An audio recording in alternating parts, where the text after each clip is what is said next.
Mga kapuso, sumuko na sa mga otoridad ang driver na sangkot sa nahulikam na gas and run kamakailan sa Quezon City. Ang kanyang dahilan sa pagtutok ni James Agustin. Ilang araw matapos ang nakunan sa CCTV na insidente ng gas and run sa isang gasolinahan sa Barangay Bahay Toro, Quezon City, kung saan tinakbuhan ng driver ang pampatenda at hindi binayaran ng 1,500 pesos na ipinakargang gasolina.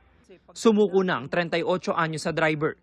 Pasado alas 9 kagabi nang dumating sa Quezon City ang driver na galing sa Nueva Ecija. Hinikayat daw siya ng kanyang nanay at asawa na makipagtulungan sa mga otoridad. Tatakot po ako kasi hindi ko naman po talaga intention na tumakbo, sir. Opo, bakit niyo ba nagawa yun, sir? Natataranta po ako eh. Kasi po, naaway po ako nung wife ko dahil nagko-call nga po sa akin dahil po yung anak ko may hika po kaya medyo tuliro po ako eh.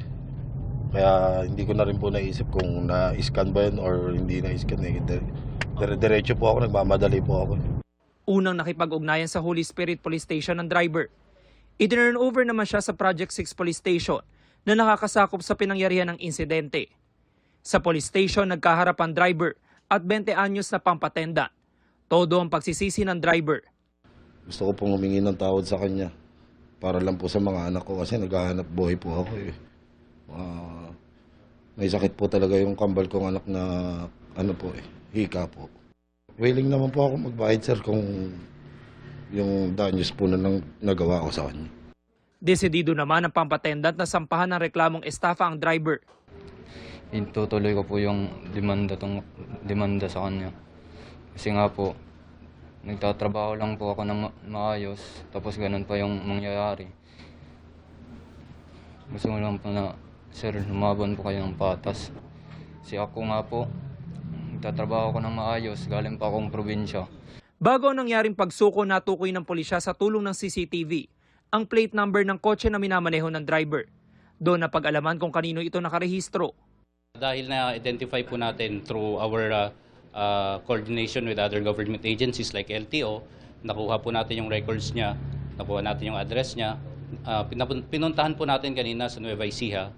Unfortunately nga lang, wala siya doon. However, nakuha natin yung kanyang contact number and tinawagan po natin. And ang maganda po doon, in-express niya ang kanyang intensyon na sumuko. I-impound na muna ng pulisya ang kotse ng driver habang nakalarma ito dahil sa insidente. Bilang konsiderasyon, hindi ibinawas ng pamunuan ng gasolinahan sa sahod ng pump attendant ang hindi nabayarang 1,500 pesos. Nagambagan din ng mga pulis para mabigyan ng tulong ang pump attendant. Nagbigay po ang station ng tulong through ambagan nga ng ating mga personnel para at least man lang makalesen dun sa burden nga na kanyang dinanas. Papasalamat lang po ako sa nag-abot po sa akin ng tulong. James Agustin, Nakatutok, 24 Oras.